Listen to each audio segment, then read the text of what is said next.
जय श्री श्री गुरु गौरांग जय सर्वाग्रे अस्मोद्य गुरुपाद पद्म ओम विष्णुपाद अष्टोत्तर शत श्री श्रीमद भक्ति विभूत बधायन गोस्वामी श्रील गुरु महाराजेर अभय रातुल चरणे अनंत कोटि साष्टांग प्रणति ज्ञापन करछि। तत्पर परम गुरुदेव परमेष्ठ गुरुदेव जगत गुरु शिल प्रभुपाद समस्त गुरु परम्परार चरण अनंत कोटि साष्टांग प्रणति ज्ञापन पूर्वक अवैध कृपा प्रार्थना करछि। समावेत भक्तबिंद वैष्णव वैष्णवीबृंद गृहकर्ता सकल भक्तेर निकट आमार अनंत कोटि साष्टांग प्रणति ज्ञापन करछि। हरे कृष्ण।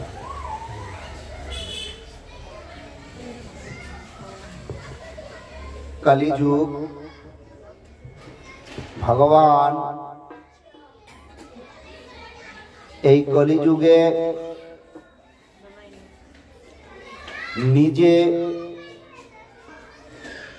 নিজের সমস্ত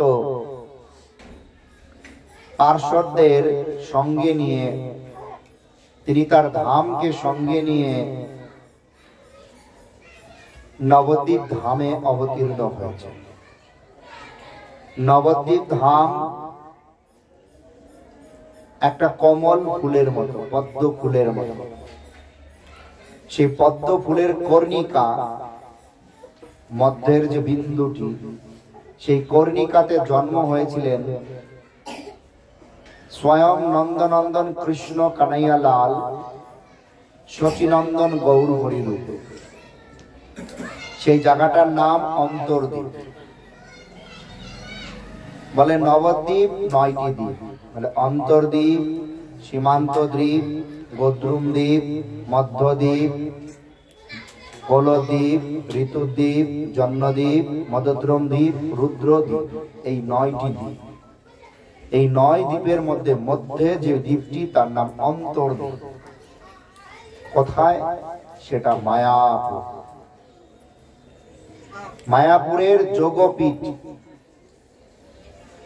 সেই যোগপীঠে জগন্নাথ মিশ্র ও সচী মাতাকে মাতা পিতা হিসাবে স্বীকার করে, তাদেরকে মাতা পিতা হিসাবে স্বীকার করে, তাদেরকে অহৈতুকী কৃপা করে স্বয়ং ভগবান কৃষ্ণ অবতীর্ণ হন।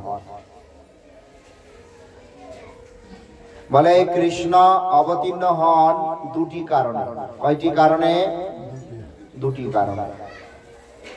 একটি কারণ হচ্ছে গৌণ কারণ, একটি কারণ হচ্ছে মুখ্য কারণ। গৌণ কারণ হচ্ছে যুগ ধর্ম প্রচার করা, গৌণ কারণ হচ্ছে যুগ ধর্ম পালন করা, প্রচার করা। তো এইভাবে কলিযুগের ধর্ম হচ্ছে নাম সংকীর্তন। যুগ ধর্ম প্রচার, সেই যুগের ধর্মটা কি? নাম সংকীর্তন। কি? হরে কৃষ্ণ কৃষ্ণ কৃষ্ণ হরে হরে, হরে রাম রাম রাম হরে হরে। এই যুগ ধর্মকে পালন করবার জন্য তিনি অবতীর্ণ হন। আবার যুগ ধর্মকে তিনি পালন করেছেন, সেটা তার জন্য গৌণ কারণ। মুখ্য কারণটি একটু ব্যতিক্রম। মুখ্য কারণটি কেমন ব্যতিক্রম? বললেন একদিন বৃন্দাবনে যমুনার তীরে ইমলি তলাতে, ইমলি মানে তেঁতুল, আপনারা জানেন, সেই ইমলি তলাতে রাধারানী আদি সমস্ত গোপীগণ ভগবান কৃষ্ণকে জিজ্ঞাসা করছেন, হে প্রাণনাথ, এখন তো দাপর যুগ চলছে, আসন্ন কলিযুগে আপনি কি স্বরূপে আবির্ভূত হবেন? আপনার দেখতে কেমন হবে? নানান প্রশ্ন।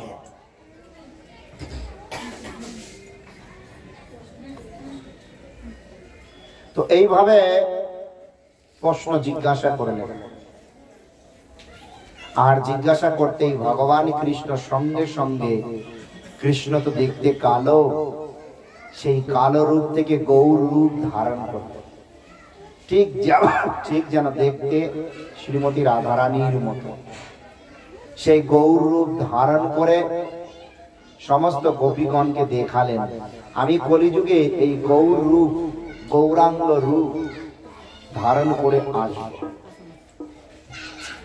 সঙ্গে সঙ্গে ঠিক যেমন এখন সর্বদা রাধারানী কৃষ্ণ কৃষ্ণ জপ করে, রাধারানী আদি গোপীগণ কৃষ্ণের সঙ্গে মিলিত হয়ে যে আনন্দ আস্বাদন করে, কিন্তু আমি জানি না আমার সঙ্গে মিলিত হলে তাদের কি সুখ হয়, বা সেই সুখের কারণটা কি, কি সুখ হয়, সেটা অনুভব কেমন আমি জানি না, কিন্তু যারা মিলিত হয় তারা জানে।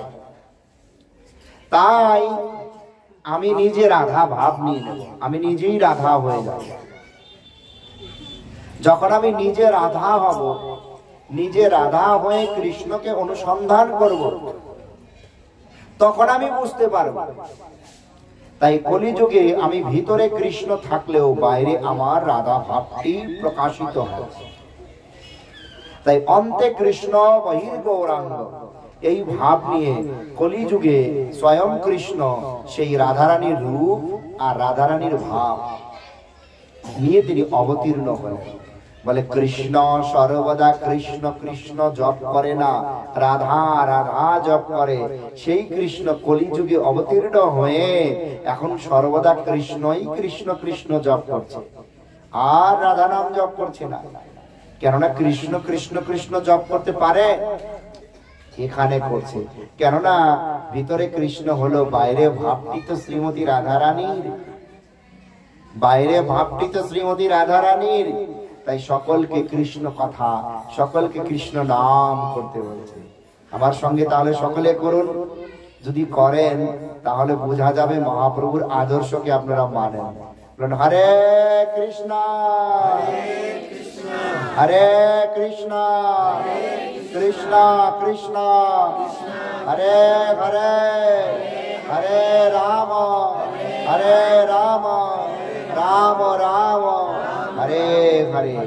সর্বত্র জীব যত্র তত্র, যারে দেখে তারে কহে কৃষ্ণ উপদেশ, সবাইকে বলে, তাই না? শোন শোন নিত্যানন্দ, শোন হরিদাস, সর্বত্র আমার আজ্ঞা করহ প্রকাশ। প্রতি ঘরে ঘরে গিয়ে কর এই ভিক্ষা, ভজ কৃষ্ণ বল কৃষ্ণ কর কৃষ্ণ শিক্ষা। নিজে বলিবা অন্যরে বলাইবা, দিন অবসানে সে আমারে কহিবা। নিজে কৃষ্ণ নাম করবে, নিজে কৃষ্ণ সেবা করবে, নিজে কৃষ্ণ সম্বন্ধিত জানবে জানাবে। শুধু নিজে করলে হবে না, নিজে করবে, অন্যকে করাবে। কতটা করলে দিন শেষে আমাকে বলবে গোপাল মূর্তিমান, বলে হে কৃষ্ণ আমি কতটা করছি, কৃষ্ণকে জবাব দিতে হবে। মহাপ্রভু বলছে দিন অবসানে সে আমারে কহিবা। তো দেখুন, এইভাবে প্রত্যেকটা ঘরে ঘরে গিয়ে কৃষ্ণ নাম প্রচার করতে বললেন। আর সেই নিত্যানন্দ প্রভুকে যে আদেশ মহাপ্রভু করেছিলেন, আজ কলির মায়ার প্রভাবে সেই কাজ বিলুপ্ত প্রায়। সবাই বলে প্রতি ঘরে ঘরে প্রচুর হরিনাম কীর্তন হচ্ছে, কিন্তু সেই হরিনাম সাক্ষাৎ কৃষ্ণ। বলে কৃষ্ণ সঙ্গ করলে, কৃষ্ণের সেবা করলে আর কি সংসারে অনাচার থাকতে পারে? কিন্তু অনাচারও শেষ হচ্ছে না, অশান্তিও শেষ হচ্ছে না, সংশয় কলহ বিবাদ শেষ হচ্ছে না, তাই না? নিরাপদ প্রভু যখন ছোট ছিলেন দুশ্চিন্তা তখন কম ছিল না এখন কমা বেশি আছে? কোনটা? যদি কৃষ্ণ নাম করা হয় দুশ্চিন্তা দূর হবে। কিন্তু আপনি যখন ছোট ছিলেন, এতদিন পার করবার পর এখন সংশয় দুশ্চিন্তা বেড়েছে না কমেছে? বাড়ির ঘর ভালো ছিল আগে না খারাপ ছিল? খাবার দাবারের মান খারাপ ছিল না ভালো ছিল? কিন্তু শান্তি ছিল, কপটতা ছিল না অতটা। তাই জগৎ ব্যাপী কৃষ্ণ নাম প্রচার হচ্ছে, মহাপ্রভু বলেছে, কিন্তু প্রচারের ফল বা প্রচারের আদর্শ মহাপ্রভু যেমনটি বলেছে তেমনটি হচ্ছে না। আদর্শ না থাকলে একজন ছাত্রকে যেমন ভালো ছাত্র হিসাবে বিবেচনা করা যায় না, ঠিক তদ্রূপ মহাপ্রভুর গণ নিজেকে বিচার করতে হলে তার আদর্শ থাকতে হবে। তাই দেখুন কৃষ্ণ নন্দনন্দন কৃষ্ণ কানাইয়া লাল কলিযুগে অবতীর্ণ হলেন শচীনন্দন গৌর হরি রূপে। বলে কৃষ্ণ না না, সঙ্গে আরো অনেক অবতীর্ণ হয়েছেন। বলে কৃষ্ণ আর রাধা দুজনে মিলিত হয়ে আসলেন চৈতন্য মহাপ্রভু রূপে। জিজ্ঞাসা করবো, কৃষ্ণ আর রাধা রানী দুজনে মিলিত হয়ে মহাপ্রভু রূপে আসলেন। বলেন বলরাম হইল নিতাই। বলরাম কি হলেন? নিত্যানন্দ প্রভু। বলরাম নিত্যানন্দ প্রভু রূপে আসলেন। সমস্ত বৃন্দাবন ধামটি চলে গেলেন, শুধু না সমস্ত ধামের স্বরূপ নবদ্বীপ ধাম। আবার বললেন মহাবিষ্ণু আর শিবজি মহারাজ দুজনে একত্রিত হয়ে আসলেন অদ্বৈত আচার্য রূপে। অদ্বৈত আচার্য রূপে। অদ্বৈত আচার্যকে মহাবিষ্ণু আর শিব, এই দুইয়ের মিলিত তত্ত্ব। তাহলে নিত্যানন্দ প্রভুকে বলরাম, কে? বলরাম। আর মহাপ্রভুকে বলে রাধা কৃষ্ণের মিলিত তত্ত্ব। আর রাধারানী আসলেন গদাধর পণ্ডিত রূপে। রাধারানী কি রূপে আসলেন? গদাধর পণ্ডিত রূপে। বলে নারদমণি আসলেন শ্রীবাস পণ্ডিত রূপে। নারদমণি কি রূপে আসলেন? দেখুন কজন হলো? 5 জন। 5 জনের মাঝখানে কে? মহাপ্রভু। মহাপ্রভুকে রাধা কৃষ্ণের মিলিত তত্ত্ব। মহাপ্রভুর ডানে কে? নিত্যানন্দ। ইনিকে বলরাম। বড় ভাই ডান পাশে বলরাম। তার ডানে কে? মহাবিষ্ণু শিব। কে? নাম কি? অদ্বৈত আচার্য। ধ্যান দিয়ে শ্রবণ করুন। তারপরে বাম পাশে কে? গদাধর পণ্ডিত। তিনি কে? রাধা রানী। এই গায়ত্রী মাকে বসতে দাও। সামনে সামনে চলে আসো, সামনে চলে আসো, সামনে চলে আসো। না না, তারপরে এ পাশে শ্রীবাস পণ্ডিত। নারদমণি আসলেন কি রূপে? শ্রীবাস পণ্ডিত রূপে। তো এইভাবে এরা 5 জন সবাই ভগবান।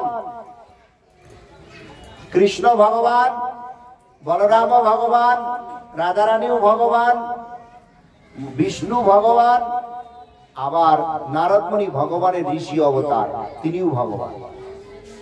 5 রূপে অবতীর্ণ হন, তাই না? বলেছেন ভগবান 5 রূপে কলিযুগে অবতীর্ণ হয়ে জগতের জীবকে কি শিক্ষা দিলেন? বলেন হরিনাম সংকীর্তন করতে। কি করতে বললেন? সবাই একসঙ্গে বলেন, কি করতে বললেন? বলে ভগবান একা এসেছেন? কত রূপে এসেছেন? নাম বলুন। প্রথম জন কি বলেছিলাম?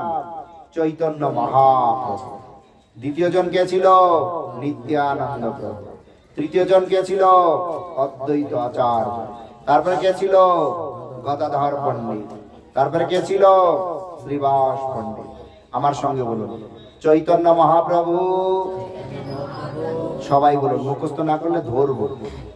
চৈতন্য মহাপ্রভু, নিত্যানন্দ প্রভু, অদ্বৈত আচার্য প্রভু, গদাধর পণ্ডিত প্রভু, শ্রীবাস পণ্ডিত। এবার কীর্তনের সুরে ভজ শ্রীকৃষ্ণ চৈতন্য প্রভু নিত্যানন্দ শ্রী অদ্বৈত গদাধর শ্রীবাসাদি গৌর ভক্তবৃন্দ। এই পাঁচজন হলো তো, এরা সবাই ভগবান। তাহলে ভগবান কোন যুগে এইভাবে 5 রূপে অবতীর্ণ হয়ে কোনদিন শিক্ষা দেয়নি। কলিযুগের জীবকে তিনি কতটা ভালোবাসেন দেখুন না, তিনি নিজে 5 রূপ ধারণ করে কি শিক্ষা দিচ্ছে, কি করতে বলছে? কলিযুগের ধর্ম হয় নাম সংকীর্তন। বলে হরের নাম হরের নাম হরের নামৈব কেবলম কলৌ নস্তে বনস্তে বনস্তে গতিরন্যথা। কলিযুগে একমাত্র হরির নাম হরির নাম হরির নাম একমাত্র উপায়। হরিনাম বিনা দ্বিতীয় কোন উপায় নেই নেই নেই। এখন কথাটা হচ্ছে নাম তো প্রচুর হচ্ছে, কিন্তু নাম করলেই কি হবে? বলছে নামের অক্ষর বাহিরায় বটে, নাম কবু নয়। শুধু নাম করলে হবে না, নামের শুদ্ধতা না থাকলে সে নাম নাম হবে না, অক্ষর বেরোবে শুধু। কিন্তু আপনি বলবেন শুদ্ধতা নেই, আমি করব না। প্রশ্ন আসতে পারে, আমার শুদ্ধতা নেই, আমি করব না, কিন্তু নাম না করলে ধর্ম হবে না। ব্যাপারটা গভীর ভাবে চিন্তা করতে হবে। বলে নাম না করলে ধর্ম হবে না, আবার নাম অশুদ্ধ হলে ফল হবে না, তাই না? স্কুলে পড়লে ভালো করে পড়তে হবে ভালো রেজাল্টের জন্য। স্কুলে ভর্তি হলেই যে ভালো রেজাল্ট হবে তা না, ঠিক তদ্রূপ নাম করলেই যে নাম হবে তা না। নাম তখন হবে যদি নামের শুদ্ধতা থাকে। তাই নাম করতে গেলে শুদ্ধ হতে হবে, নিরপরাধে নাম জপ করতে হবে। আর তা হচ্ছে না বিদায় অসংখ্য নাম হবার পরেও সেই নামের আসরেই শ্মশান বানিয়ে দিচ্ছে, তাই না? সেই নামের আসরটাকেই শ্মশান বানিয়ে দিচ্ছে, দিচ্ছে কিনা? ব্যাপারটা বুঝতে হবে গভীর ভাবে। স্বয়ং ভগবান কোনো ব্যক্তি না, কোনো সাধু না, কোনো মহাপুরুষ না, স্বয়ং ভগবান নিজে এসে নাম বিতরণ করছে দাঁড়ে দাঁড়ে, আবার মারও খাচ্ছে, তাই না? তাহলে চিন্তা করেন, আমরা যদি এই শিক্ষাটাকে গ্রহণ না করতে পারি তাহলে আমাদের মঙ্গল হবে হবে না। তাই বলেছেন এই 5 জন ভজ শ্রীকৃষ্ণ চৈতন্য প্রভু নিত্যানন্দ শ্রী অদ্বৈত গদাধর শ্রীবাসাদি গৌর ভক্ত বৃন্দ। এই 5 ভগবানের কৃপা না পাই, এই 5 জনের কৃপা না হলে তাদের নাম হবে না। এখন বলুন কে কে চান যে এই 5 জন আমার হৃদয়ে প্রকাশিত হোক? অতীত তো আগে রে বাবা।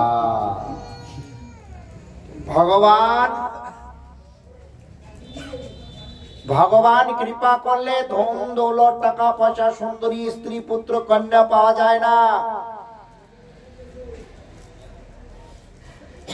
বাবার কোলে বসবার জন্য ধ্রুব মহারাজ সংসার ত্যাগ করে চলে গেলেন। মা বলেছে তপস্যা করলে বাবার কোলে বসতে পারবো। নারদ মুনি অনেক বাড়ি পাঠানোর জন্য চেষ্টা করলো, একটাই কথা, ঋষিবর বিপদগামী করবেন না, যদি কৃপা করেন করেন, কিভাবে ভগবত দর্শন হবে সেটা বলেন, দ্বিতীয় কোন রাস্তাতে পাঠাবেন না। নারদ মুনি দীক্ষা দিতেই তিনি জপ করতে লাগলেন। জপ করতে করতে ভগবানের হৃদয়ে প্রকাশিত হলেন।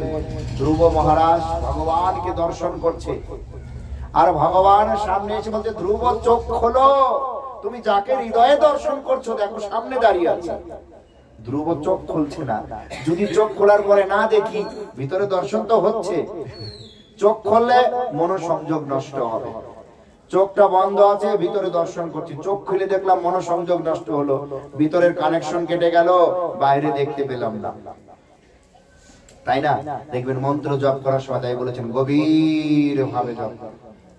হ্যাঁ, রূপেণ গুণেন লীলায় চ, ভগবানের রূপ গুণ লীলাদি সর্বদা চিন্তন করে জপ করতে হবে। বলে সাধনে চিন্তিবে যাহা, সিদ্ধিকালে পাইবে তাহা। জপ করতে করতে, মন্ত্র করতে করতে যদি সাপ ব্যাং চিন্তা করেন, পরের জন্মে সাপ ব্যাং হতে হবে।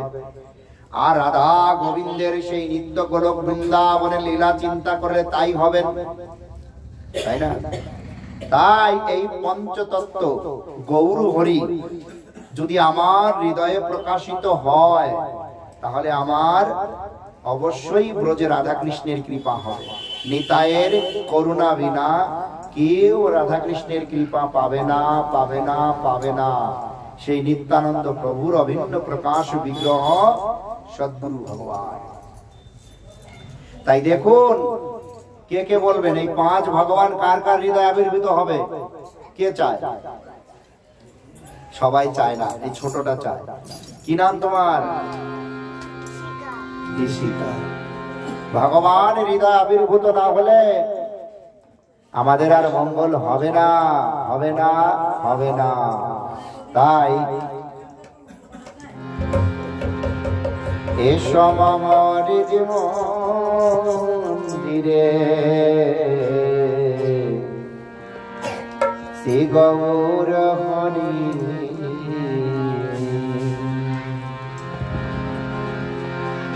এসো মম হৃদি মন্দিরে,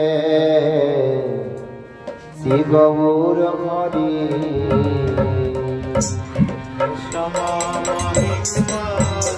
সবাই গান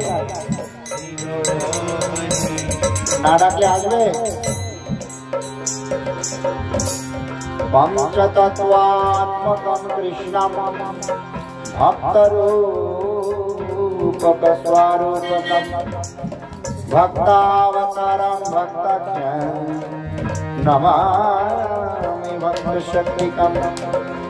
ভজ শ্রী কৃষ্ণ চৈতন্য প্রভু নিত্যানন্দ, শ্রী অদ্বৈত গদাধর শিবাসাদি গৌর ভক্তবৃন্দ। বলুন শ্রী কৃষ্ণ চৈতন্য প্রভু নিত্যানন্দ, শ্রী অদ্বৈত গদাধর শিবাসাদি গৌর ভক্তবৃন্দ। হরি বল। পঞ্চতত্ত্ব এসো মম হৃদি মন্দিরে, শ্রী গৌর হরি। এসো মম হৃদি মন্দিরে, শ্রী গৌর হরি। শুধু কি একা না? আমি একা চাই না। পঞ্চতত্ত্ব রূপে তোমায়, পঞ্চতত্ত্ব রূপে তোমায়। আমি তোমাকে পাঁচ রূপে চাই, হবে না। শ্রীবাস পণ্ডিতের ঘর মানে নিত্য রাস ইত্যাদি, সেখানে সপার্শ্বদ গৌর হরি সর্বদা এই নাম সংকীর্তন লীলা প্রকাশ করেন। তাই ভক্তরা যিনি মহাপ্রভুর কৃপাশীর্বাদ লাভ করেছেন, তিনি সেখানে যেতে পারবেন। পঞ্চতত্ত্ব রূপে তোমায় দেখবো আমি নয়ন ভরি, পঞ্চতত্ত্ব রূপে তোমায় দেখবো আমি নয়ন ভরি। এসো মম হৃদি মন্দিরে, শ্রী গৌর হরি। বলো এসো মম হৃদি মন্দিরে, শ্রী গৌর হরি। গৌরবা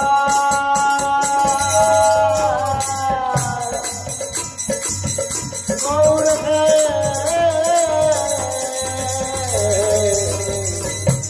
এসো মম হৃদি মন্দিরে, শ্রী গৌর হরি।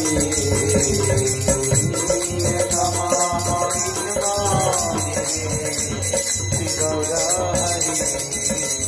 বলে পঞ্চতত্ত্ব রূপে, বলে চৈতন্য মহাপ্রভু রাধা কৃষ্ণ মিলিত তনু রূপে, ওই বলরাম নিত্যানন্দ অবধূত রূপে, বলে অদ্বৈত আচার্য সবচেয়ে বয়োজ্যেষ্ঠ রূপে, যিনি সর্বপ্রথম এসে সেই গোলক বৃন্দাবন থেকে ভগবান কৃষ্ণকে আহ্বান করে নিয়ে এসেছেন।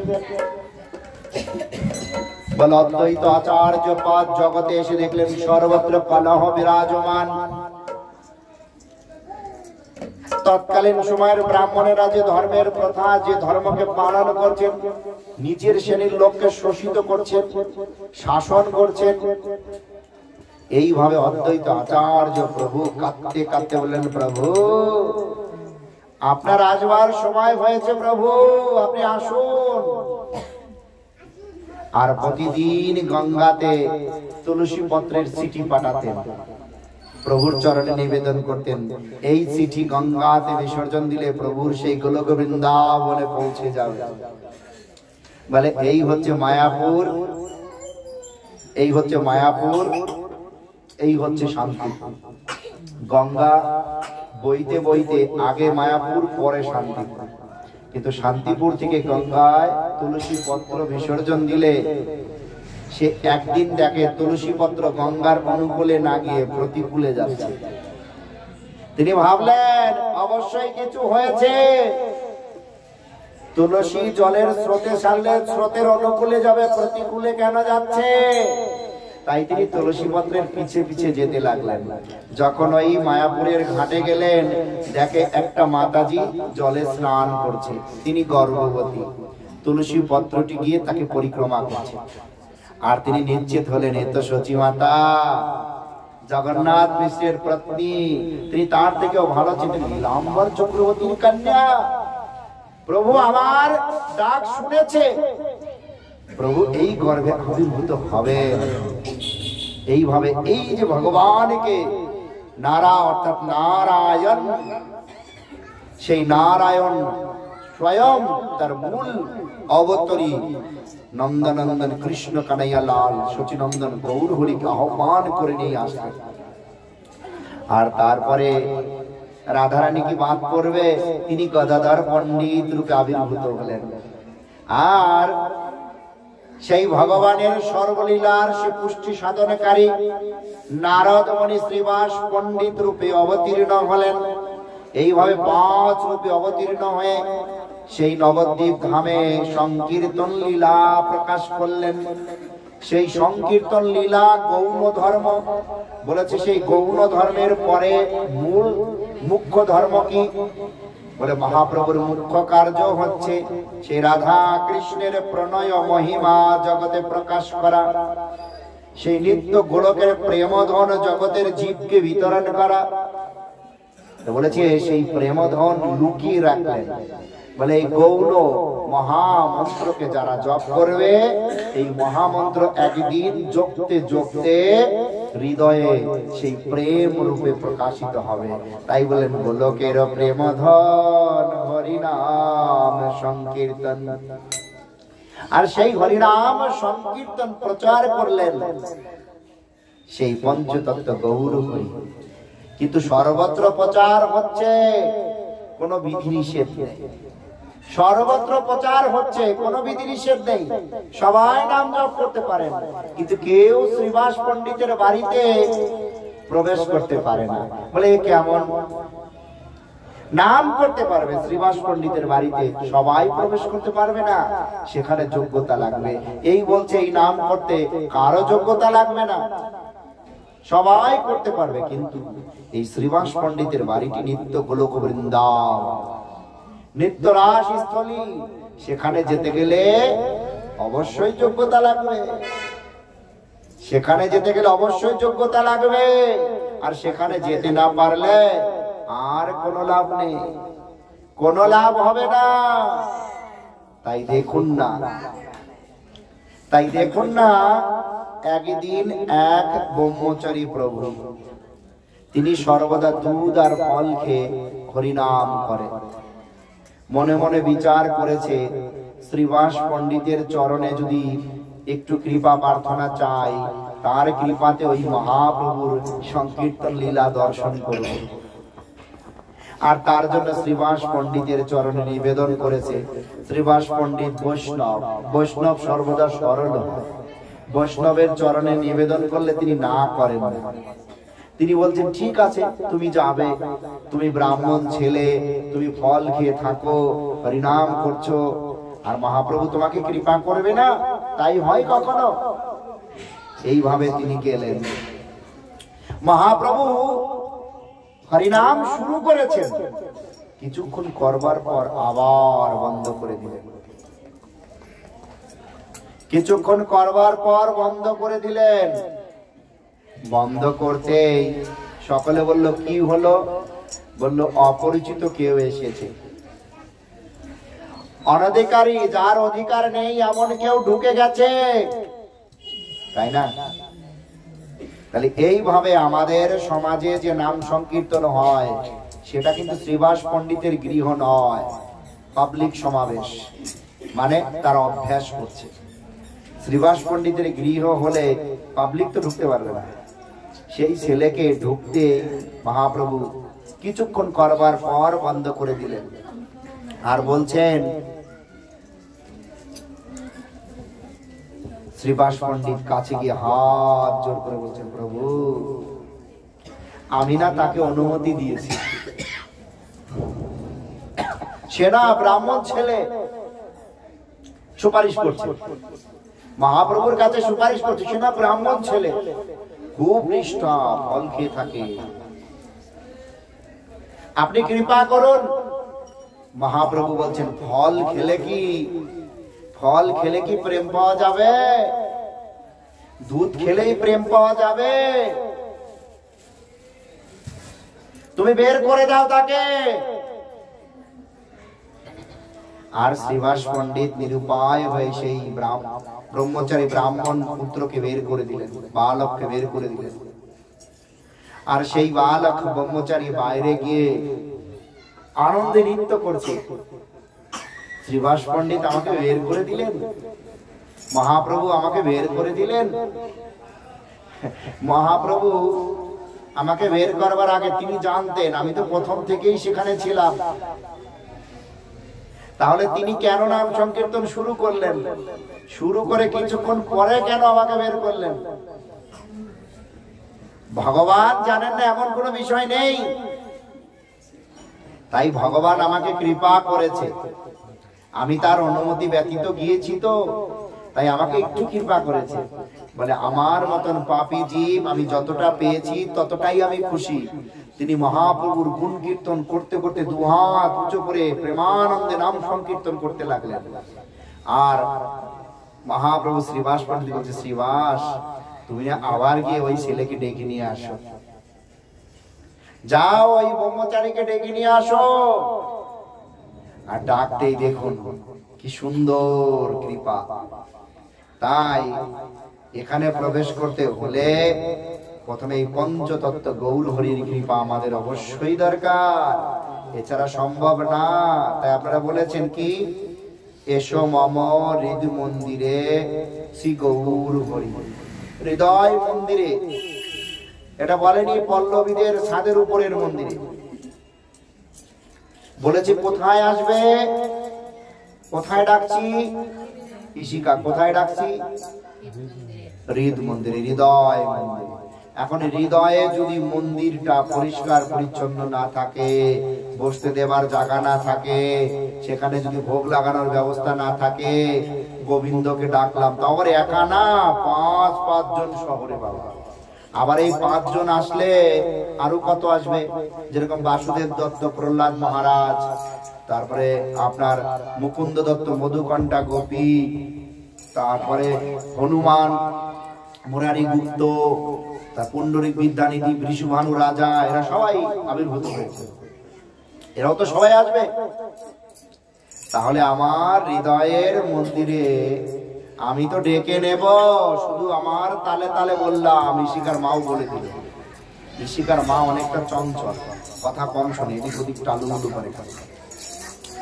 তো বিষয়টা হচ্ছে যদি হৃদয় মন্দিরে ডেকে নেই, খাওয়াবোটা কি? বাড়িতে অতিথি ডেকে নিয়ে খেতে না দিলে হবে? হবে? অপমান করা হবে না? আবার বসতে দেবার জায়গা তো থাকতে হবে। এখন বলতে পারেন আমার বাড়ি কি কম যাবে? ওই বাড়ির কথা বলেনি, হৃদয় মন্দিরের কথা বলে। হৃদয়ের কলুষিতা দূর না হলে সেটা কখনো মন্দিরে পরিণত হবে না। তাই গৌরাঙ্গ মহাপ্রভু সবচেয়ে প্রথম বললেন চেত দর্পণ মার্জনম। প্রথমে চিত্তরূপ আয়নাকে পরিষ্কার করো। হৃদয় পরিষ্কার না হলে তাদের দ্বারা নাম সংকীর্তন হবে না, হবে না, হবে না। হৃদয় পরিষ্কার না হলে ভগবান হৃদয়ে আসবে না, আসবে না, আসবে না। তাই তো আমি বলি, বলে কোথা থেকে এসেছে? আমার গুরুদেব আমাকে দীক্ষা দিয়েছে, এ বলছে চা খেলেই কি চা খাওয়া যাবে না, এ খাওয়া যাবে না, ও খাওয়া যাবে না। আমাকে একরকম বকতেই পারে, তাই না? বলে ভগবান কলিযুগের দায়িত্ব কলি মহারাজের উপরে দিয়েছেন। এই কলি মহারাজ মানে অধর্ম। এখানে সংখ্যা বাড়ানোর লোক অনেক আছে, কোয়ালিটি বাড়ানোর লোক নেই।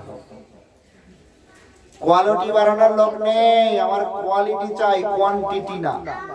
একজন গুণগত হলেই সে ভজন করলে ওই একজন ভক্তের জন্য গঙ্গা আদি সমস্ত পবিত্র নদী অপেক্ষা করে। একজন বৈষ্ণব দর্শন করলে, গঙ্গা স্নান করলে আমাদের পাপ চলে যায়, আর গঙ্গা দেবী বৈষ্ণব দর্শনের জন্য অপেক্ষা করে। একজন বৈষ্ণব যদি আসে আমার সব পাপ চলে যায়। সমস্ত পাপীরা গঙ্গা স্নান করে, আর গঙ্গা দেবী পাপী বৈষ্ণবের জন্য অপেক্ষা করে। কিন্তু এত সহজ বৈষ্ণব না। কলিযুগে টাকা দিলেই বৈষ্ণব। দেখবেন টাকা দিলে বৈষ্ণবের অভাব নেই। টাকায় যে আসে সে প্রকৃত কোনদিন বৈষ্ণব হয়নি, হবেও না। তাই বলছেন বৈষ্ণব চিনিতে না হে দেবের ও শকতি। তাই আমার সঙ্গে বলুন, এসো মামরের মন্দিরে শ্রী গৌর হরি। এসো মামরের মন্দিরে শ্রী গৌর হরি। পঞ্চতত্ত্ব রূপে তোমার, পঞ্চতত্ত্ব রূপে তোমার দেখো আমি নয়ন ভরি। এসো মামরের মন্দিরে শ্রী গৌর হরি। এসো মামরের মন্দিরে শ্রী গৌর হরি।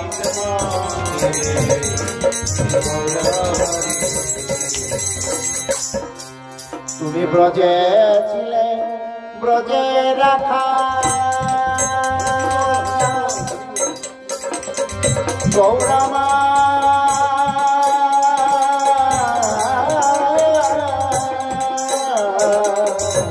ব্রজে ছিলে, ব্রজে রাখা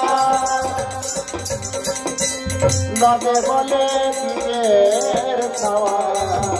ব্রজে ছিলে, ব্রজে রাখা নদে বলে বীজের খাওয়া।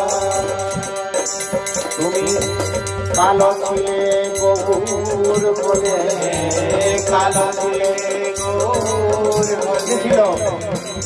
কি ছিল? কালো ছিল কিনা? কালো কেন, কালো থেকে কেন গৌর হলো বলেছি। ওই প্রেম মহিমা প্রচার করবার জন্য তিনি রাধারানীর রূপ নিয়ে কালো থেকে কি হলেন? গোরা হয়ে গেলেন। তিনি ছিলেন ওখানে বৈশ্যকুলে, গোপকুলে, ব্রজের রাখাল, আর এখানে হলেন নদে এসে ব্রাহ্মণের পুত্র, তাই না? দ্বিজের ছোঁয়া, দ্বিজ মানে ব্রাহ্মণ। তাই তুমি ব্রজে ছিলে, ব্রজে রাখাল নদে বলে দ্বিজের খাওয়া।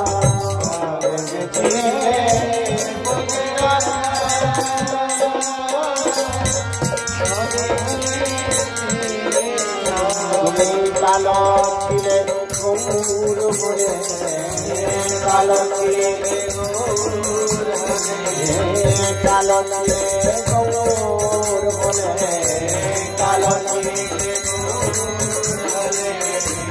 কি বাসনা মনে করি এসো মামরের মন্দিরে। কালো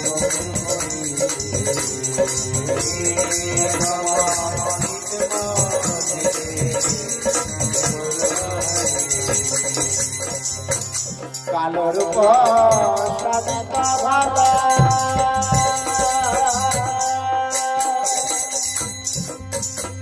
ওই শ্যাম সুন্দরের রূপ দর্শন করে সমস্ত গোপীগণ বলছে যে প্রাণনাথ তোমার ওই ঘন কালো ব্যাগের মুখমণ্ডল দর্শন করে আমাদের হৃদয় এমন আনন্দ হয় যখন আবার ওই কালো কেশে মুখটা ঢেকে দেয় আবার আনন্দ হয়। আবার তুমি মাকে কনিষ্ঠ আঙ্গুল দিয়ে যখন সেই কেশগুলো ছড়িয়ে দাও আবার আনন্দ হয়। তাই এখানে তোমার ওই কালো রূপ সাজিত ভালো গৌর রূপতা হতে ভালো কালো রূপ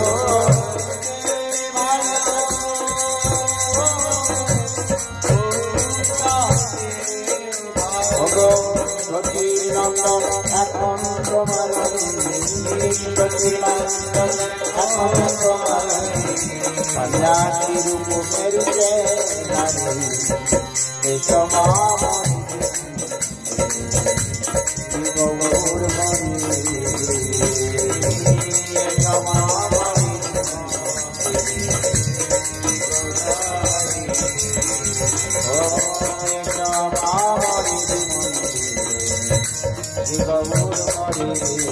বলো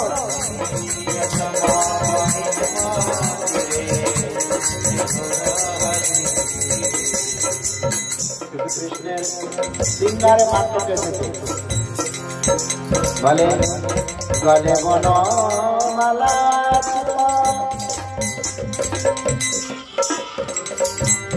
গলে বনমালা ছিল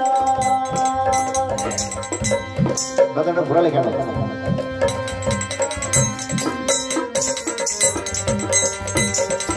এখন কেতা করে দিল এখন কেতা গলে বনমালা ছিল এখন কেতা করে দিল গলে বনমালা ছিল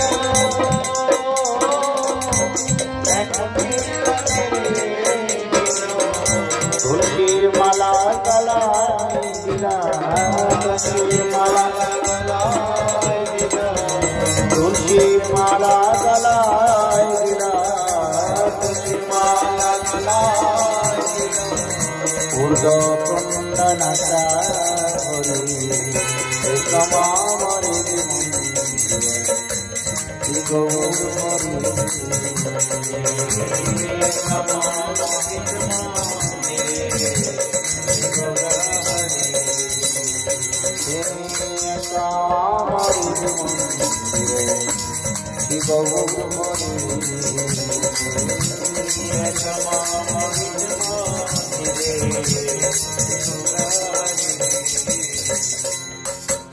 এইভাবে পঞ্চতত্ত্ব গৌর হরি তিনি দাপর যুগে যে যে লীলা করেছেন তা অদ্ভুত। এখানে এসে তিনি সন্ন্যাস লীলা করলেন, তাই না? তিনি সন্ন্যাস লীলা করে সমস্ত জীবকে শিক্ষা দিলেন এই সংসার মায়াতে কেউ আবদ্ধ যেন না হয়, সংসার লীলাতে কেউ যেন আবদ্ধ না হয়। তাই তিনি সন্ন্যাস নিয়ে সর্বত্র দ্বারে দ্বারে নাম প্রচার করবার জন্য সেই সন্ন্যাস নেবার পরে যে 24 বছর তিনি প্রথম 6 বছর সেই ভারতবর্ষের বিভিন্ন স্থানে নাম প্রচার করলেন। বাকি 6 বছর অন্তরঙ্গ ভক্তদের নিয়ে তিনি সেই রাধা কৃষ্ণের প্রেম মহিমার রসাস্বাদন করলেন। আর বাকি 12 বছর তিনি গম্ভীরাতে থাকলেন, একান্ত ভজনে। তাই এখানে তিনি বোঝাচ্ছে সংসার জীবনের ইতি হওয়ার সঙ্গে সঙ্গে যদি সংসারে থেকেও যদি সেই গোবিন্দ পাদ পদ্মে পূর্ণরূপে কেউ আত্মসমর্পণ না করে, বোঝা যাবে তার আসক্তি আছে, সংসারের তার আর আবশ্যকতা নাই, তাই না? ঠিক যেমন আমাদের নিরাপদ প্রভুর নিরাপদ পরিবারের সংসারে আর কোনো দরকার নেই, আছে কি? আপনি নিজে বলুন, কোনো দরকার নেই। এখন যদি সংসারে থাকে পুরোটাই মোহে থাকে, কিন্তু থাক না, কিন্তু সর্বস্ব ভগবানের চরণে অর্পণ করলে যেখানেই থাকুক না কেন নিত্য গোলক বৃন্দাবনে বাস করা হবে, যেখানেই থাকুক, তাই না? তাই এইভাবে যদি আমরা প্রকৃত অর্থে ভগবানের কৃপা লাভ করতে চাই, আজ অনুজ প্রভুদের বাড়িতে এসে অনুজ প্রভুর বাবা মা আমাদেরকে কৃপা করেছেন ভগবানের কথা কীর্তন করবার জন্য। তাই সেই কথা কীর্তনের যেটা মুখ্য কার্য, যে সমাজে যত যাই কিছু হচ্ছে না কেন সবকিছুর মূলে চাই শুদ্ধতা।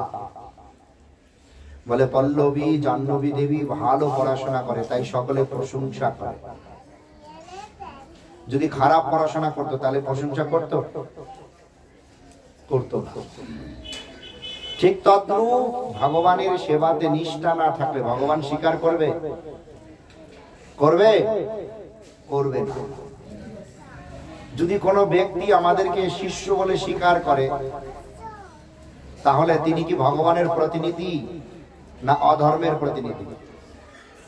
আমার শুদ্ধতা নেই, কোনো ব্যক্তি আমাকে শিষ্য বলে স্বীকার করেছে, তাহলে তিনি ভগবানের প্রতিনিধি হতে পারবেন? গুরু তো নিত্যানন্দ প্রভু, তিনি কি নিত্যানন্দ প্রভুর প্রতিনিধি হবেন? বলুন না কেন? নিরাপদ প্রভু হবেন? বুঝে শুনে যদি উত্তর না দেন, বোঝা যাবে শিয়ানা পাখা। তুমি বলো, আমার যদি যোগ্যতা না থাকে আর যদি কোনো ব্যক্তি আমাকে যোগ্য বলে বিচার করে, তাহলে সেই ব্যক্তি সঠিক বিচার করলো না ভুল বিচার করলো? বলো,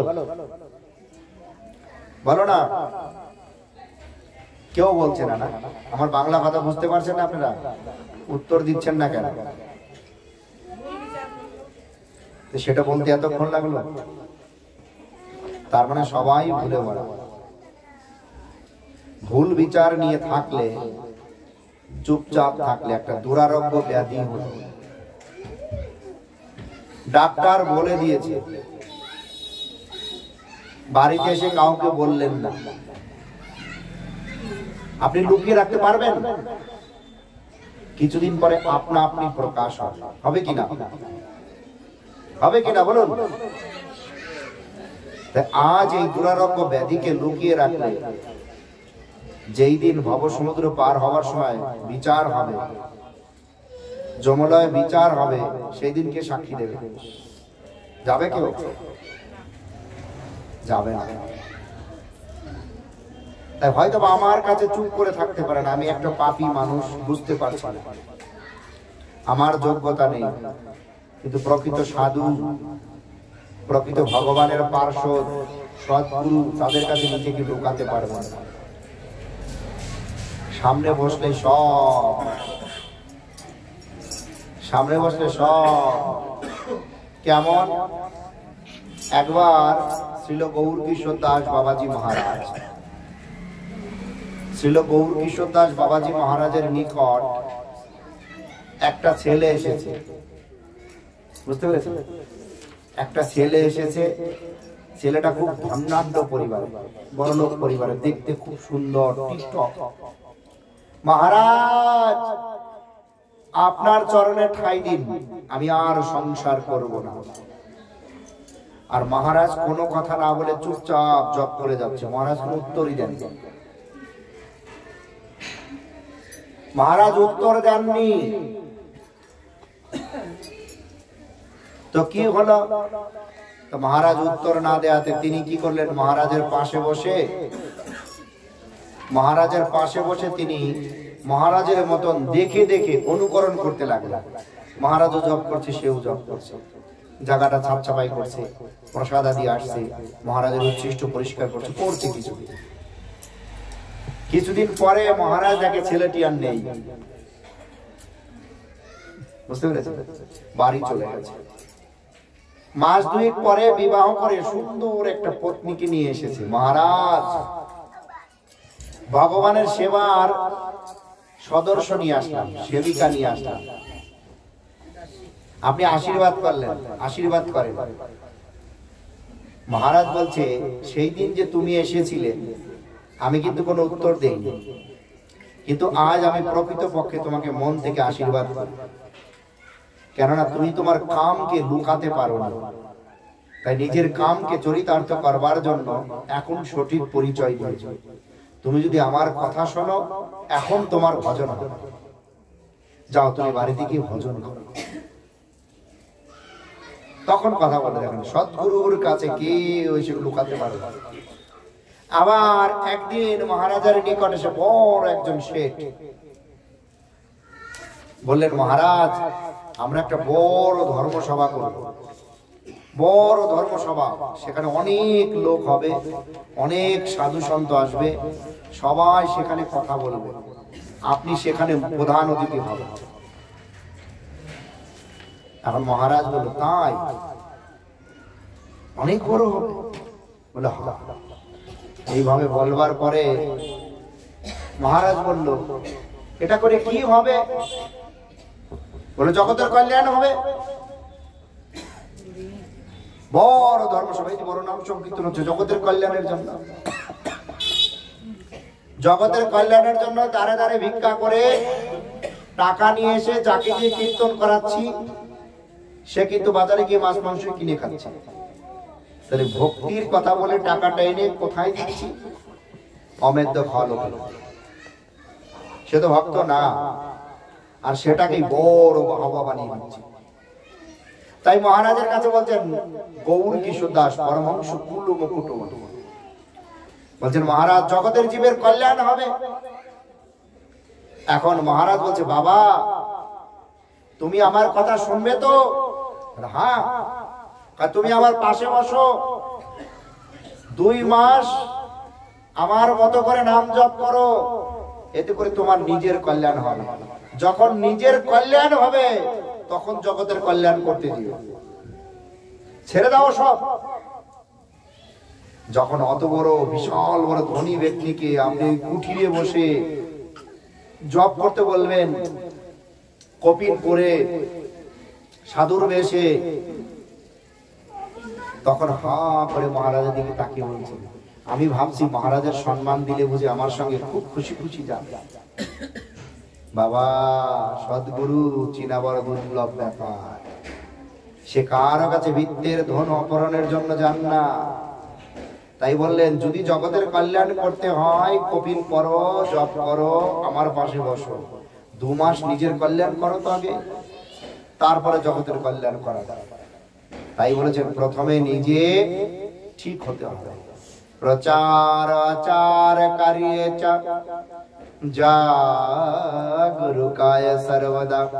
আমার দাদা গুরুদেব বলতেন এবং তিনি করতেন, বলতেন প্রচার বলতে কিছু নেই, প্রচার সেটাই যে ব্যক্তি নিজে যত নিষ্ঠার সঙ্গে আচার করবে, ভগবান তার মাধ্যমে জগতে তার প্রেমের মহিমা প্রকাশ করবে। ভগবান যদি প্রকাশ না করেন জগতের জীব কিছুই করতে পারবে না। তাই যে ব্যক্তি যত নিজে আচার করবেন, নিজে যতটা করবেন, তার মাধ্যমে ভগবান ততটা কৃপা করে জগতে কৃপা বিস্তার করবে। তাহলে যেমন যোগ্যতা সম্পন্ন ভজনশীল গুরু পাবো, সেই গুরুর উপরে ভর করেই নিত্য গোলক বৃন্দাবনে সেই কল্প বৃক্ষের নিচে সোনার সিংহাসনে বসা রাধা গোবিন্দের নিত্য সেবা, অন্যথায় আদৌ সম্ভব নয় নয় নয়। দিব্যাদ বৃন্দারণ্য কল্পদ্রুমাদঃ रत्नगार सिंहासनस्थौ श्रीशील गोविंद देव श्रीशील राधा गोविंद देव पृष्ठले विसेव्यमान स्मरामि। মানে নিত্য গোলক বৃন্দাবনে একটা কল্প বৃক্ষের নিচে, তাই না, সোনার সিংহাসনে বসে আছে রাধা গোবিন্দ, অষ্ট সখী আদি সমস্ত সখীগণ সেবা করছে। সেখানে আমিও আমার গুরুদেবের আনুগত্যে প্রবেশ করতে পারবো। একা নয়, একা নয়। তাই যতদিন গুরুদেব থাকেন শিষ্য ততদিন সেই গুরুদেবের সেবাতে রত থাকেন। এখন তো কলির এমন প্রভাব হয়েছে, গুরুদেবের মতন আছে, শিষ্যকে নিজের মতন আবার একটা আশ্রম বানিয়ে শিষ্য করা শুরু করে দিয়েছে, আবার গিয়ে তার শিষ্য আবার শিষ্য করা শুরু করে দিয়েছে। মানে গুরু সেবার নিষ্ঠাও চলে গেছে, পরম্পরার কৃপা পাওয়া চলে গেছে, কিন্তু বাইরে সুন্দর চিত্ত। তাই জগৎ জীবের প্রকৃত যদি কল্যাণ কেউ করতে চায় তাহলে একমাত্র প্রচুর হরিনাম দ্বারাই সম্ভব। নাম করতে করতে করতে করতে এই নাম কৃষ্ণ রূপে হৃদয়ে আবির্ভূত হবেন। যেই দিন কৃষ্ণ আবির্ভূত হবেন সেই দিন আমাদের প্রকৃত মঙ্গল হবে। তার আগ পর্যন্ত যে যতই বুঝাক আপনাদের কেউ মঙ্গল করতে পারবে না। তাই মঙ্গলের রাস্তা একটাই, প্রচুর হরিনাম করুন। হরে কৃষ্ণ হরে কৃষ্ণ কৃষ্ণ কৃষ্ণ হরে হরে হরে রাম রাম রাম হরে হরে। নাম বিনা কলি যুগে ধর্ম, নাম না করলে ধর্মই হবে, তাই না? হরে নাম হরে নাম হরে নাম কেবলম কলৌ নস্তে মনস্তে নস্তে গতিরন্নতা। তোরি বলে বাঘ